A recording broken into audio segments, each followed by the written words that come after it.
নমস্কার, শুরু করছি বিশ্ববার্তা। আমি সুবর্ণা রয়েছি আপনাদের সঙ্গে। শুনতে যে খবরের দিকে নজর রাখবো। ইরানের হাতে কোনো পরমাণু অস্ত্র থাকবে না, ওমানে বৈঠকের আগে জানালো আমেরিকা। দুদেশের কূটনৈতিক পর্যায়ে আলোচনা শুরু। ইরানের পাশে দাঁড়ালো ফ্রান্স। 10 বছর পর পরমাণু করযুদ্ধের মধ্যে 3 দেশ সফরে যাচ্ছেন চীনের প্রেসিডেন্ট। ইউরোপের সঙ্গে দূরত্ব ঘুচিয়ে কাছাকাছি আসছেন শি জিনপিং। মালয়েশিয়া, ভিয়েতনাম সফরে চীনের প্রেসিডেন্ট। জেরুজালেম থেকে সরাতে হবে রাষ্ট্রসংঘের স্থলকে, ঘোষণা নেতানিয়াহুর।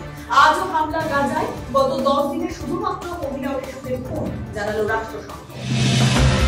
দুবাইয়ের হিন্দু মন্দিরে অ্যাম্বুলেন্স দান সৌদি প্রশাসনে। দেশ জুড়ে ঘুরে ঘুরে রক্ত সংগ্রহ করবে হিন্দু মন্দিরের অ্যাম্বুলেন্স। সম্প্রীতির বার্তা, অত্যাধুনিক সরঞ্জাম অ্যাম্বুলেন্সের মধ্যে। এবার দেখে নেব হেডলাইন। গাজায় ঢুকে পড়ল লেবাননের বাহিনী। দক্ষিণ ইসরায়েলের একাংশের ঘাঁটি, বিধ্বংসী যুদ্ধের সম্ভাবনা, খুশি হিজবুল্লাহ।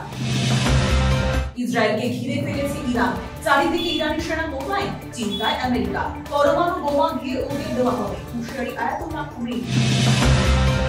ট্রাম্প বিরোধী বিক্ষোভে আমেরিকা, বিক্ষোভে শামিল কমলা হ্যারিস।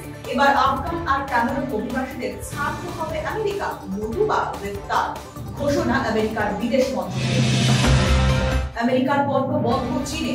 আমেরিকার 145% বদলে চীনের 125% ঢুকছে আমেরিকার বাজার। মার্কিন যুক্তরাষ্ট্র ছেড়ে ইউরোপের হাত ধরতে উঠবে ভারত। জার্মানি, ইতালি, ফ্রান্সের পক্ষে ভারতের পক্ষ।